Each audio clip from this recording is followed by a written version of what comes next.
My name is Everett Kirkman, and I was 1 year and 4 months old when 9/11 happened. I think something that was really powerful to me was honestly the weather today.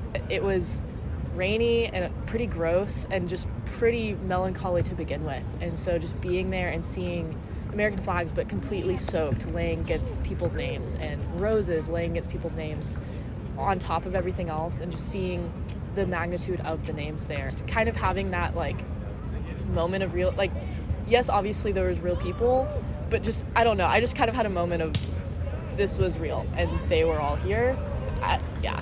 I'm Sophie Rosito. I was about 5 months old when 9/11 happened. Yeah, I wasn't even a U.S. citizen yet. I was in China. Before visiting the museum for the first time, I didn't really feel a personal connection to 9/11. I just knew it was important because people told me it was.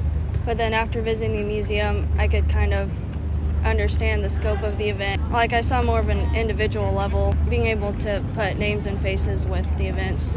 Visiting the museum made me feel more connected to this country. I'm Ellery Gardner, and I wasn't born during 9/11. So the survivor tree at the pools was really cool because it was a tree that had actually survived the attacks, and since then it has actually grown new limbs, and I think that's really cool because it's where the past meets the present, and it can show how good can come out of something, and that from these events we actually grow from them and learn from them. I'm Ben Lane, and I was 7 months old when 9/11 happened. When I first went to the museum, I had a very visceral reaction to it of just the amount of lives that were lost and the pain that people felt.